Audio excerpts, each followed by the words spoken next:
Ben ritrovati e ben ritrovate per questo video speciale di fine anno o di inizio anno, non lo so perché io sto riprendendo che siamo ancora nel 2022, voi lo vedrete probabilmente che saremo già nel 2023.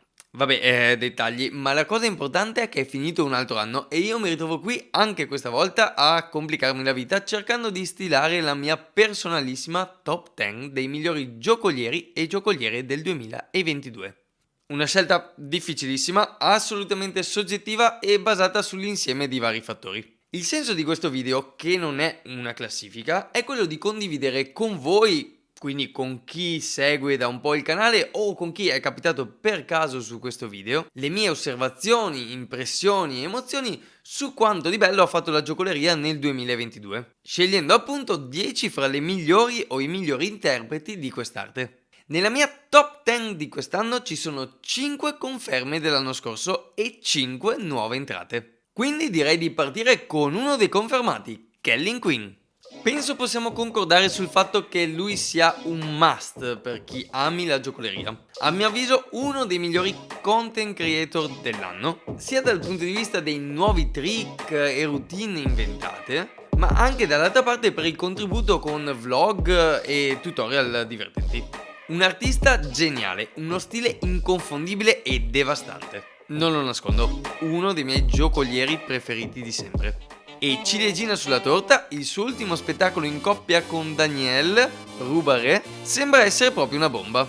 Quindi ora vorrei vederlo anche dal vivo. New entry personale del 2022, ma di certo non sconosciuta per chi segue la scena, anzi. Annie Cooper è una delle giocoliere più creative, tecniche e solide in circolazione. In un mondo di clave a profusione, il suo stile si distingue e il suo apporto artistico si registra anche sul fronte delle produzioni video, con chicche come Zoe Bios, un progetto artistico che ha coinvolto diversi artisti e professionisti e che si inserisce fra le collaborazioni con la nuova rivista Yana.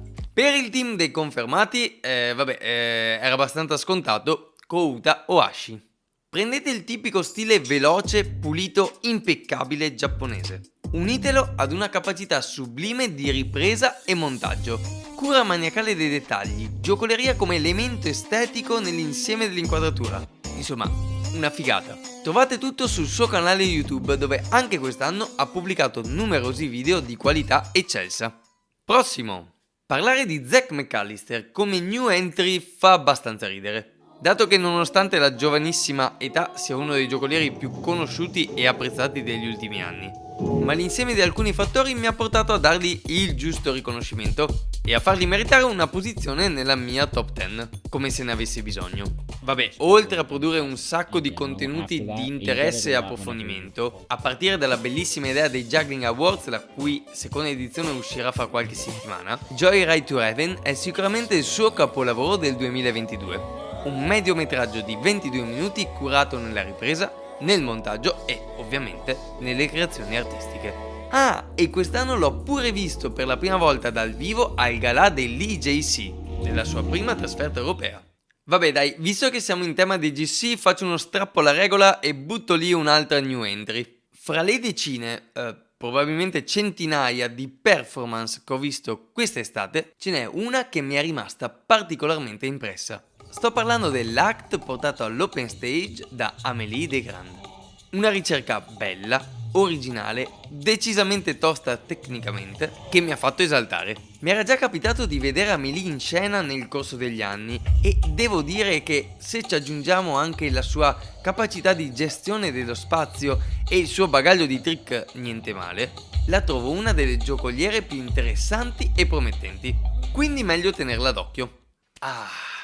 È il momento. Se siete assidui spettatori del TG Juggling, non sarà di certo una sorpresa e di certo non vi servirà una presentazione. Vabbè, facciamola lo stesso. Nerd dei sideswap, Mister 100 prese, uomo dei record. Ebbene sì, Max Kuschmerz. Allora, vi devo confessare una cosa. Io non sono un amante dello sport juggling e indubbiamente l'approccio di Max alla disciplina è quello di un atleta.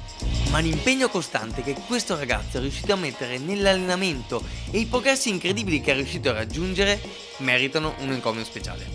20-21 record del mondo battuti solo nel 2022, ormai ho perso il conto, anche perché quando non batte gli altri, batte se stesso. Degni di nota sono sicuramente quelli in sequenza per il Rollabola e poi 3 anelli, 4 anelli, 5 anelli mancati, le 4 palline, che tutti assieme fanno più di 5 ore di giocoleria che, oltre alle leggi della fisica, qua si sfida soprattutto la noia. E bravo Max! E ora il momento patriottismo, perché quest'anno non uno, ma ben 2 giocolieri italiani. Il primo è una conferma, Brian Simoncin.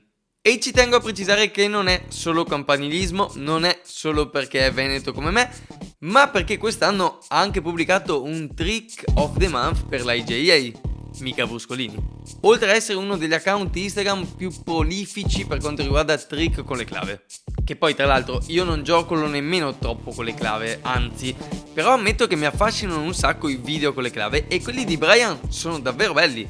E penso anche che il suo stile, così ibridato con tecniche diverse, ma allo stesso tempo pulitissimo nella sua esecuzione, metta d'accordo davvero tutti i mondi della giocoleria. E l'altro giocoliere che secondo me mette d'accordo tutti i mondi della giocoleria è Caio Sorana. Forse ad alcuni il nome in sé non dirà molto, ma è uno dei 2 componenti della compagnia Soralino, che si è fatta conoscere per lo spettacolo Inbox. Ecco, ora, con o senza scatole di cartone, quello che sa fare con le clave è qualcosa di pazzesco. Secondo me uno degli stili di giocoleria più eleganti che si possono vedere. E alti livelli di tecnica, cosa volete di più? Andiamo verso la conclusione con gli ultimi 2 slot e anche qui un confermato, una new entry. Ormai lei è la regina della giocoleria. Difficile non la conosciate, lei è Delaney Bales. Giovane giocoliera di Salt Lake City, è stata già consacrata per 2 anni di seguito alla Top 40 Jugglers. E per ovvie ragioni aggiungerei. Trick assolutamente impensabili, tecnica alle stelle, esecuzioni perfette. Forse quest'anno non ha pubblicato tantissimi video, ma quelli che ha pubblicato sono bastati. Quindi anche per lei un posto assicurato nella mia top 10.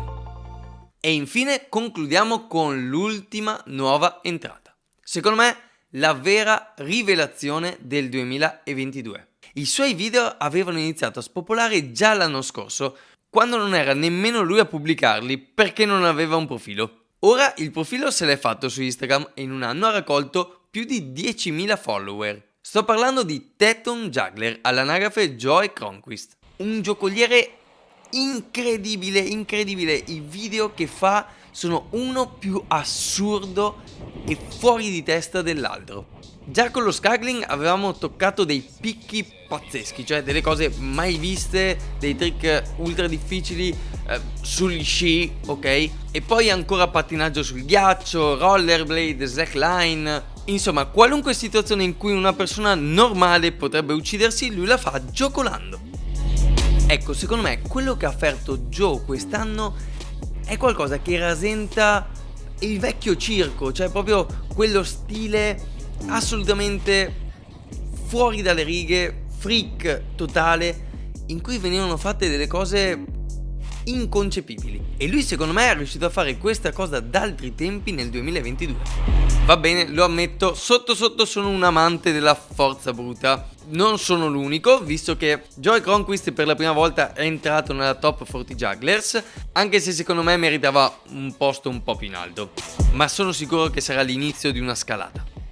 A proposito di Top 40, io in questo momento che sto registrando non so come è andata a finire, perché deve ancora uscire l'ultimo video con le prime 4 posizioni. Quando uscirà questo video sarà già uscito, però io non è che lo posso sapere in differita, quindi potrei fare questo simpatico gioco con me stesso in cui provo a indovinare chi vincerà quest'anno. E io punto per il 3° anno consecutivo con Delaney Bales prima. Beh, chissà se l'ho imbroccata, anche se le malelingue diranno che ho detto tutti i nomi e poi li ho montati apposta. Persone di poca fede. Comunque, bando alle ciance, perché siamo giunti alla fine anche di quest'anno. Dopo un anno intero di TG Juggling ci sono delle grosse novità in arrivo. Io come sempre ringrazio la redazione perché anche questo lavoro è anche in parte merito loro. E noi ci vediamo fra pochi giorni, poche settimane, per la prossima edizione del TG Juggling. Ciao!